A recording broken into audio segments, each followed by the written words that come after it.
Expedia and Visit Scotland invite you to come experience the beauty that awaits in Scotland.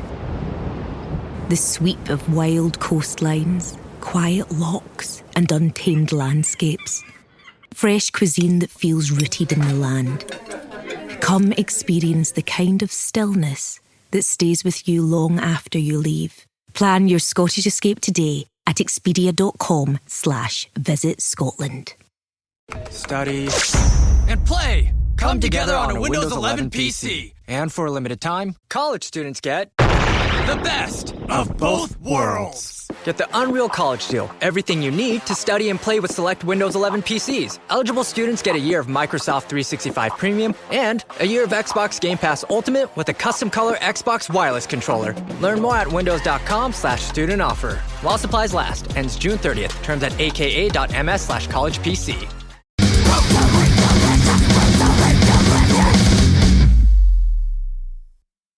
So what I was saying is, I remember seeing you Wasp, Metallica, and Armored Saint, right? Yeah. That was, I don't know, 40 years ago, probably. No, 41. No, it would have been 86, 85, 80, 42 years ago, maybe. Wow. So we're dating each other. Something like that, you know? Yeah. Oh yeah. Yeah, those are the fun days, you know, when you're young and dumb and full of this is what's the old saying, young and dumb and full of cum, you know. It's I don't know. Well, here we are. Those are the fun days, you know. I wish I could perform like that now, but I can't. I'm just too old. I'd have a heart attack the first two songs or something. Right.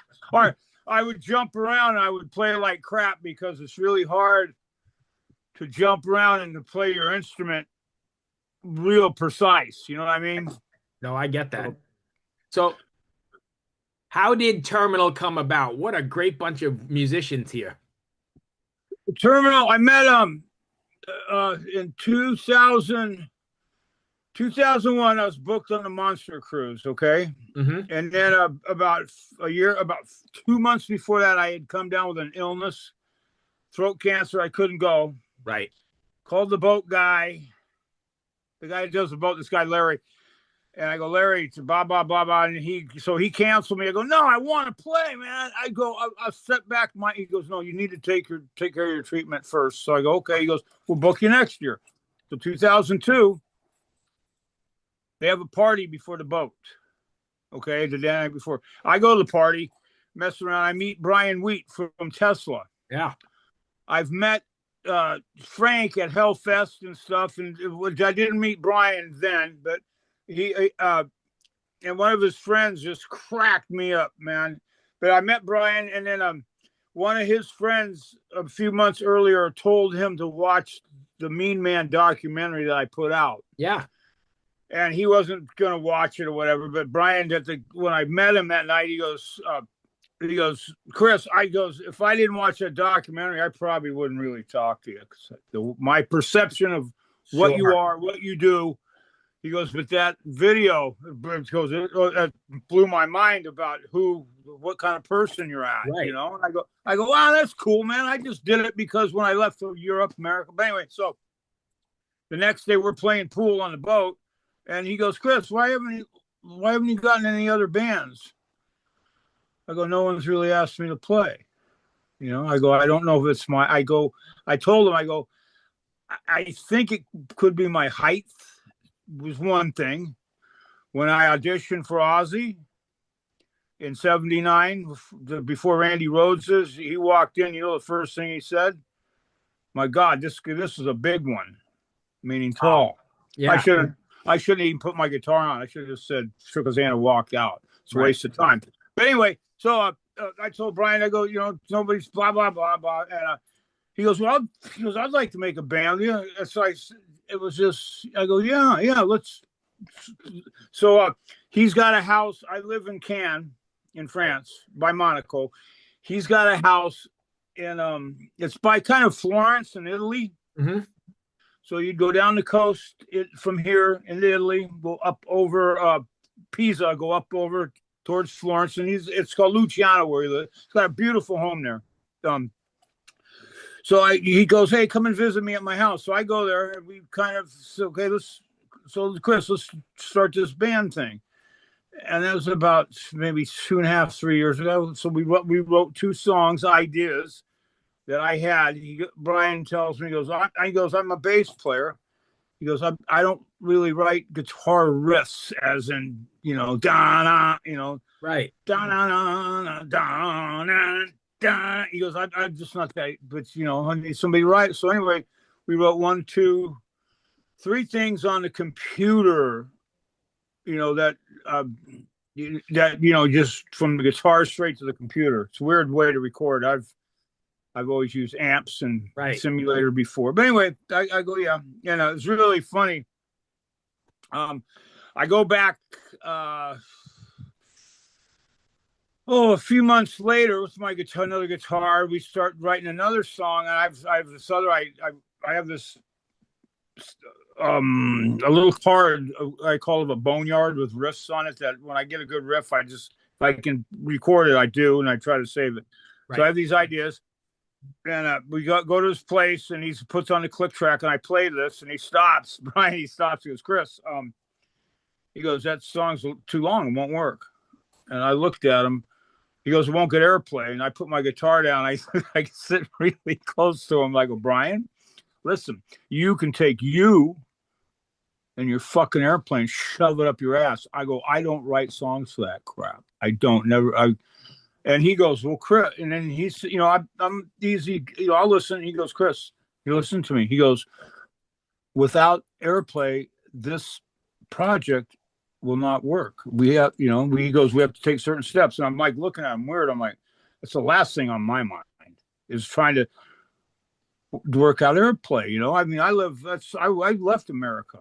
Right. I live over here. So anyway, I like, Brian, let's do it your way. And so I said, let's do it your way. So anyway, he, another thing, he has a place in Auburn, New York. Mm-hmm. And I went there and wrote some more stuff. So really, really, really beautiful studio he's got recording. I mean, I've been in a lot of studios, and his is as good as anybody's. Right. As good as Sunset Sound, any of them. So anyway, so we do a few more songs, and I don't know if I should even say this. He had the idea of bringing in Sebastian Bach. Wow. Okay. He asked me about it, and then Brian, I guess Tesla might have been playing a residency in Vegas, and Sebastian came down, and then Brian calls me after and goes, I don't think we're going to be using Sebastian. I go, why? And he goes, Sebastian's a great guy. He goes, but Sebastian is about Sebastian. If he has a band, he's going to call this band Sebastian Bach. It's not going to be Brian Wheat, Chris Holmes, Sebastian Bach. He goes, we need to find somebody that's a team player as whatever. And I'm like, okay. I go, more people than I do, and so he goes, hey, how about I'm going to ask Tommy Steele, the guy they threw out of Tesla, the old guy. Brian goes, let's get together and see if you guys gel. So we got together, and Tommy and I, we get along great. We're not like oil and water. We get along as human beings. And it's, that's the most important thing. Brian said, we want everybody to get along here. And then, so that worked. Then Brian goes, I'm going to ask this guy named Josie Scott from Saliva. And I'm like, okay. And then, I went and listened to a few Saliva songs, and they're like rap kind of. Yeah. I'm like, well, I'm like, if the guy does something to a song I don't like, I'm going to say something about it. I'm going to say, no, I don't like that. So, whatever, I'm going to give it a try. I'm not a spring chicken. I'm an old dinosaur, dude. Right. As I'm like Tony Iommi guys, looking, I'm an old fossil, so I'm not the younger guy. And Josie is. He's the younger generation of music. And so Brian goes, yeah, I'm thinking of bringing up. So anyway, Brian sets up a meeting. It was a few months ago to where Tommy and I and Josie all were in the same room and met each other. Yeah, man, get along great. It's a really cool guy. I like him. He doesn't have any LSD. Do you know what that stands for? No. LSD. When a singer is like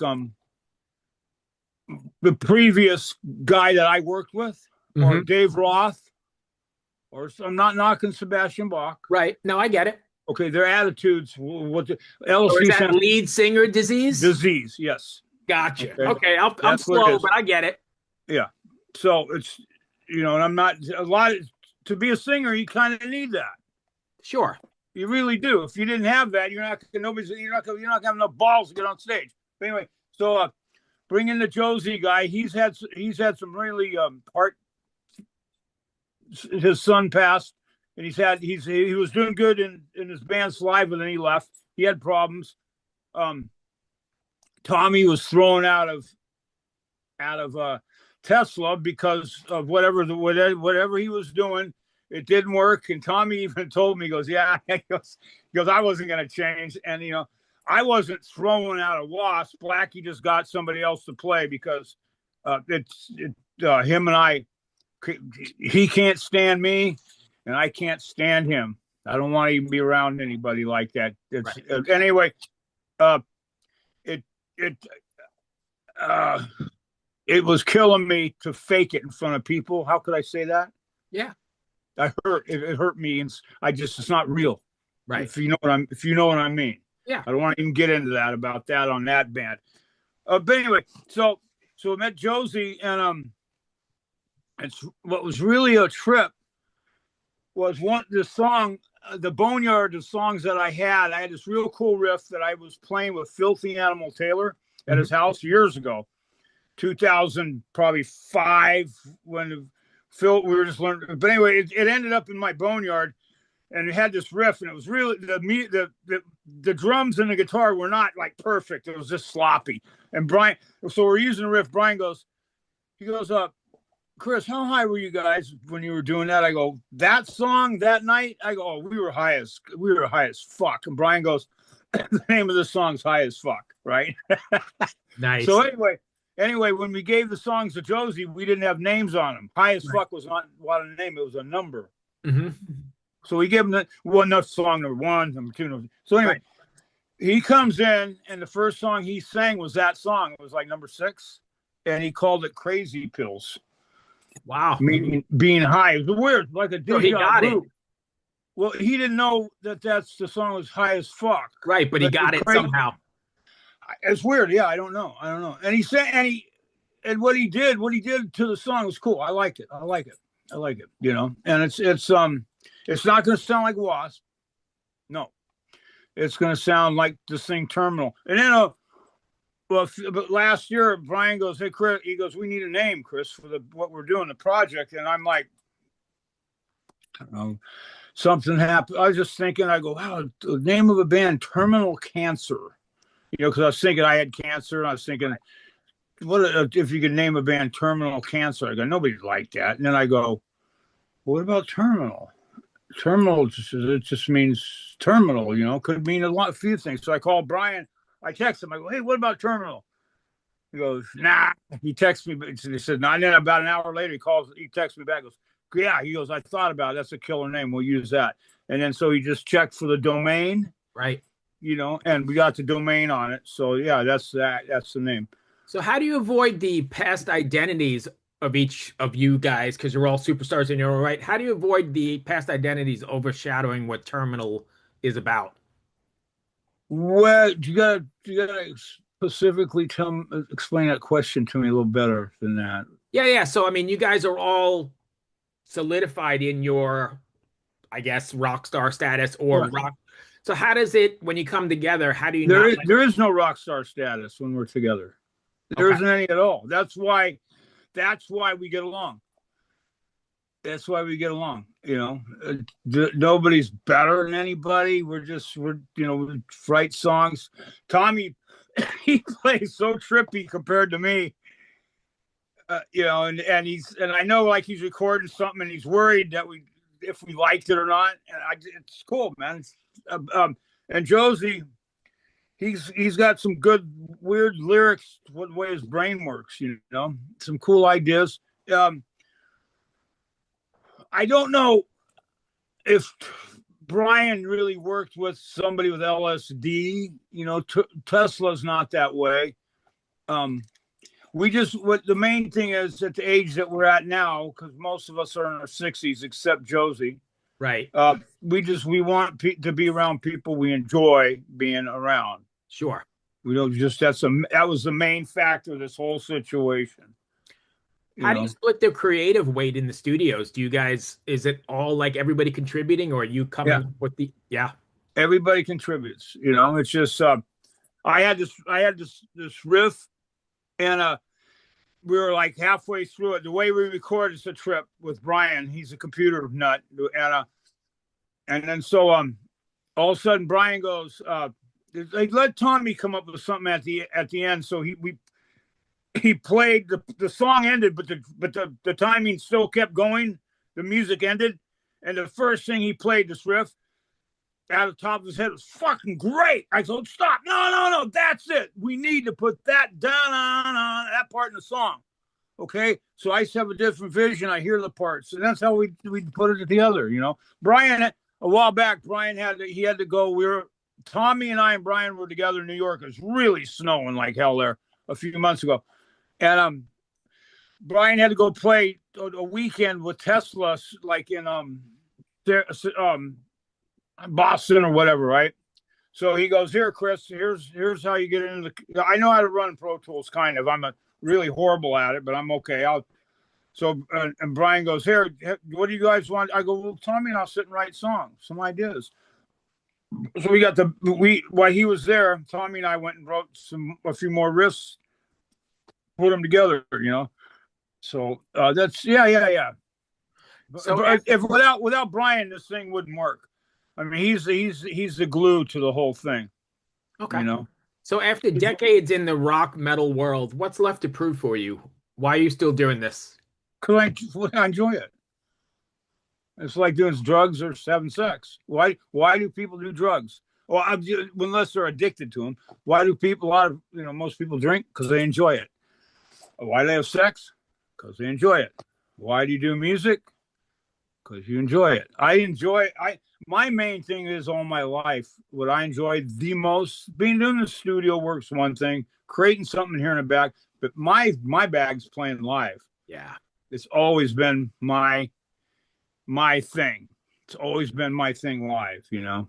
Yeah. I mean, I was just thinking about it. I remember seeing you as well on the Black Sabbath Anthrax tour, right? Didn't you guys? I think at the Meadowlands. Yeah, I think we played there with Sabbath, We played there a few times. Yeah, so I've definitely seen you live. I know that's you're pretty animated live. Does that get more difficult as you get older? You mean playing? Yeah. Well, let me explain this. Let's say the bus is going down the highway, right? And Steve Edward Derwin, this is why him and I never got along, but why I am the way I am, and there is lots of people kind of like me. There's other people. Steve Edward Derwin gets off the bus, goes in the dressing room, puts on Blackie Lawless, goes out, does the Blackie Lawless show, gets off stage, takes off Blackie Lawless, puts on Steve Edward Derwin, and goes out, gets back on the bus. Now there's Chris, gets off the bus, goes in the dressing room, puts on his stage clothes. Still Chris. Right. Goes out and plays, but still Chris. Right. It's off stage, takes off the stage clothes, it's still Chris. Nothing changes for me. Even though I got stage clothes on, I'm still that person that you see on stage. It's not a figment of an imagination. Right. Okay. That's why the people, I don't know if you can say it's A or B. The people that are the other side hate people like me. I just know it. I've ran into too many people like that. They hate people like me. I saw a thing with who was that? Meatloaf. I don't know if he's alive anymore. Did he pass? No, he passed. Yeah. Okay. I saw an interview with him, and I do respect his music and whatever. But he was talking about how he sits in the dressing room, and he gets into some kind of character of himself to go on stage, I was like, whoa, that'd be. And I was thinking about it in my head, I was like, that'd be fucked up to try to put yourself into some kind of character. I was like, man, if you just, it's weird. I don't know. That's just the way I am. Everybody in this band, Terminal, is like what I am. There is no, yeah. I've talked to Tommy on the show, and I've actually had Josie on the show before, so I kind of know them, or at least, through the show. Yeah. Yeah. So I know you talked about live. Are you taking this on the road as Terminal? That's why we're doing it. We're not doing it to make record and to just sit there and dwell, do AI shit on the internet. We're doing it to actually play, to go out and play. Nice. Anything you can mention yet or not yet? I mean, musically? Like live, places? Yeah. No. But Brian said, he goes, Chris, we're going to take steps by step. To get to step 4, you have to go 1, take step 3. You can't go from 2 to 4.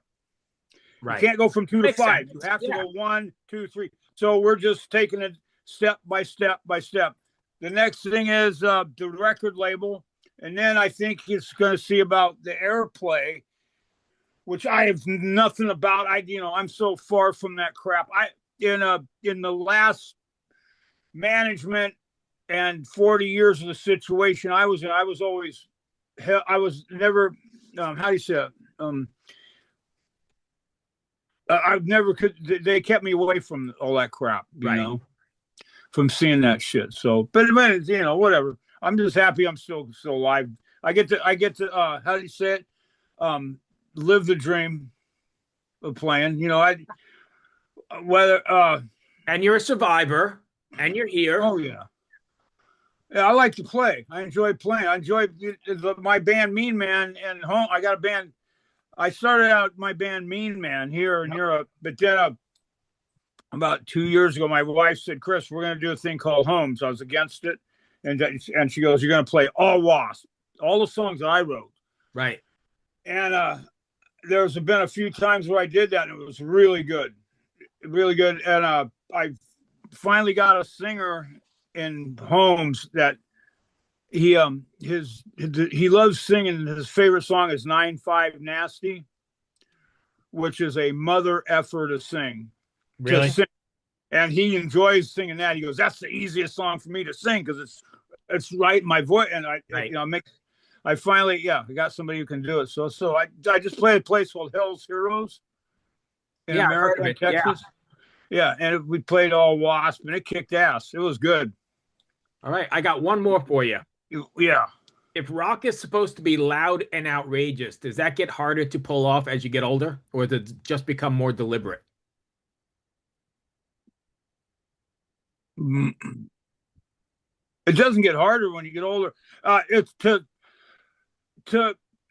play it. Yes, it does. It's harder when you get older because to go into rehearsal and play with the volume. Years ago in the 20s, it wasn't shit. I can do it all day. Right. But to go in, it's harder now. Yeah, it is. It burns me out quicker. Right. It burns me out quicker, But it's I've learned to play on stage to not to just go out and blow my wad in one song and then the rest of the show. I know how to pace myself now. Plus I don't jump around like I used to. Right. That's when I used to do Mean Man. I used to have to sing more, so you sing. You're stuck to the mic. Right. I know I said that was the last one, but one more. Did you ever imagine you'd still be doing this, however many years later? I in my 20s, I didn't want to make it to 40, so I didn't imagine it. I thought I'd be retired by now, but as I get to this point, I like to play. I enjoy playing. I go through a lot of hell to get there just to play. How are you gonna know when it's time to get out? I won't get out. I'll do it till I die. I'll do this. I'll play till I die. I enjoy playing. As long as people come to watch what I do, there is some people that like the way I play. Sure. I'm one of them, right? Yeah. And then I think I don't know, but terminal like it's still. I couldn't tell you what it's going to be like live. I don't know. We haven't all played together live. We've been together in the studio. Right. Everybody. There's a drummer that's played on the record that we're using called Sal. Yeah, from Stain. Right. Right. He came in and played. What I heard, he came in and played and wouldn't commit to the band and to be in it, but I think he committed to it last week. Oh wow, great! I'm almost 100% sure he did. Okay, so I mean, we actually got a full situation of whatever. I like Sal's. He's also somebody that doesn't have LSD. Right. You know, I wouldn't be Frankie Bonelli. He was on the show a couple times. What a great guy. He's a cool guy. He did some mean things to me on the road. Oh, really? Oh yeah. I've known Frankie since I've been 15 years old. Oh wow.